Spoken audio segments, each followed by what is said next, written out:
La diligence de Beaucaire d'Alphonse Daudet. C'était le jour de mon arrivée ici. J'avais pris la diligence de Beaucaire, une bonne vieille patache, qui n'a pas grand chemin à faire avant d'être rendue chez elle, mais qui flâne tout le long de la route, pour avoir l'air le soir d'arriver de très loin. Nous étions 5 sur l'impériale, sans compter le conducteur. D'abord un gardien de Camargue, petit homme trapu, poilu, sentant le fauve, avec de gros yeux pleins de sang et des anneaux d'argent aux oreilles.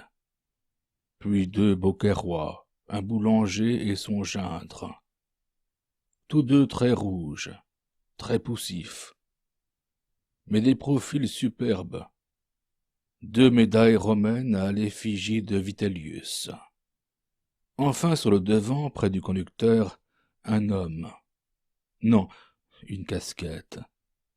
Une énorme casquette en peau de lapin qui ne disait pas grand-chose et regardait la route d'un air triste. Tous ces gens-là se connaissaient entre eux et parlaient tout haut de leurs affaires très librement. Le Camarguais racontait qu'il venait de Nîmes, mandé par le juge d'instruction, pour un coup de fourche donné à un berger.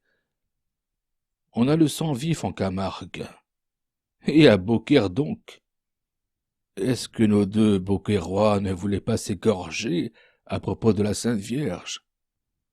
Il paraît que le boulanger était d'une paroisse depuis longtemps vouée à la Madone, celle que les Provençaux appellent la Bonne Mère, et qui porte le petit Jésus dans ses bras. Le gindre, au contraire, chantait au lutrin d'une église toute neuve, qui s'était consacrée à l'Immaculée Conception, cette belle image souriante qu'on représente les bras pendants, les mains pleines de rayons. La querelle venait de là. Il fallait voir comme ces 2 bons catholiques se traitaient, eux et leur Madone. « Elle est jolie, ton Immaculée. Va-t'en donc avec ta bonne mère.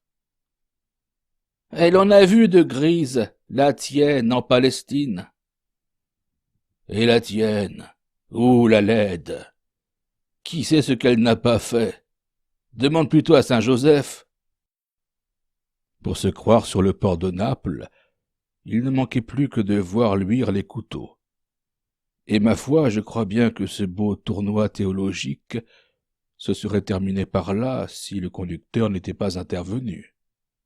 « Laissez-nous donc tranquilles avec vos madones, » dit-il en riant au Beaucairois. « Tout ça, c'est des histoires de femmes. Les hommes ne doivent pas s'en mêler. » Là-dessus, il fit claquer son fouet d'un petit air sceptique qui rangea tout le monde de son avis.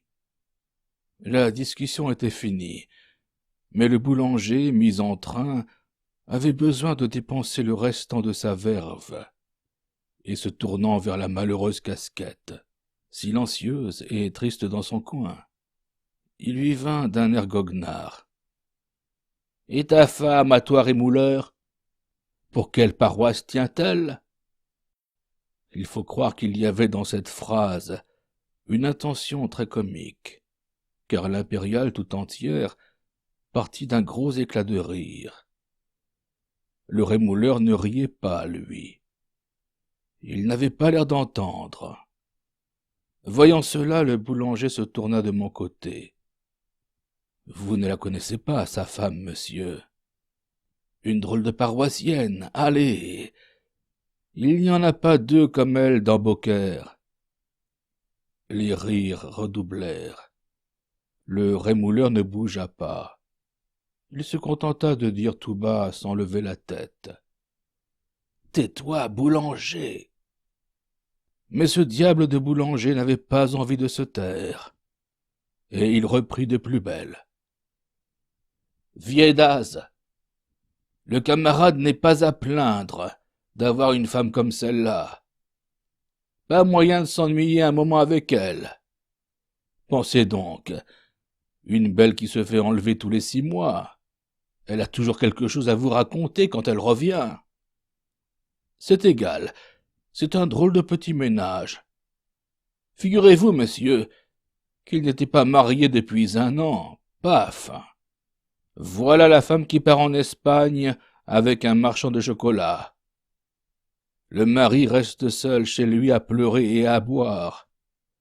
Il était comme fou. Au bout de quelque temps, la belle est revenue dans le pays, habillée en espagnol, avec un petit tambour à grelots. Nous lui disions tous « Cache-toi, il va te tuer !» Ah ben oui, l'a tué.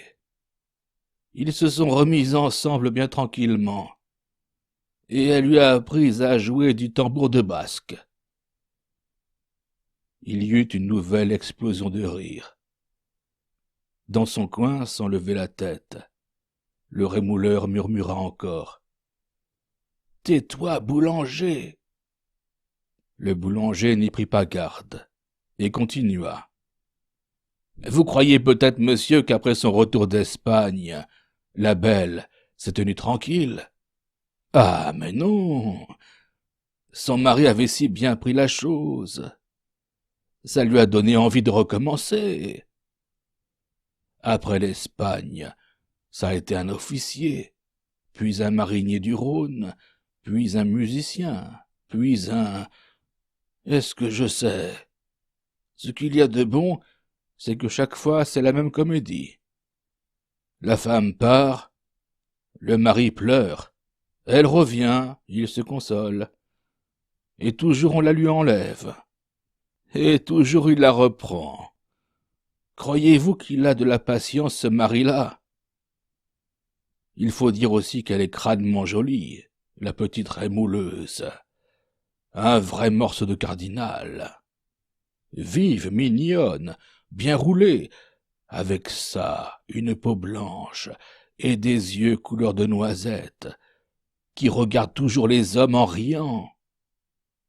Ma foi, mon Parisien, si vous repassez jamais par Beaucaire... Oh, tais-toi, boulanger, je t'en prie, fit encore une fois le pauvre rémouleur, avec une expression de voix déchirante. À ce moment, la diligence s'arrêta. Nous étions au mât des Anglores. C'est là que les 2 Beaucairois descendaient. Et je vous jure que je ne les retins pas. Farceur de boulanger. Il était dans la cour du mât qu'on l'entendait rire encore. Ces gens-là partis, l'impériale sembla vide. On avait laissé le Camarguais à Arles. Le conducteur marchait sur la route à côté de ses chevaux. Nous étions seuls là-haut, le rémouleur et moi, chacun dans notre coin, sans parler. Il faisait chaud, les cuirs de la capote brûlaient. Par moments, je sentais mes yeux se fermer et ma tête devenir lourde. Mais impossible de dormir. J'avais toujours dans les oreilles ce « tais-toi, je t'en prie », si navrant et si doux. Ni lui non plus, le pauvre homme, il ne dormait pas. De derrière, je voyais ses grosses épaules frissonner, et sa main, une longue main blafarde et bête, tremblait sur le dos de la banquette, comme une main de vieux. Il pleurait. « Vous voilà chez vous, Parisien !» me cria tout à coup le conducteur. Et du bout de son fouet, il me montrait ma colline verte, avec le moulin piqué dessus, comme un gros papillon.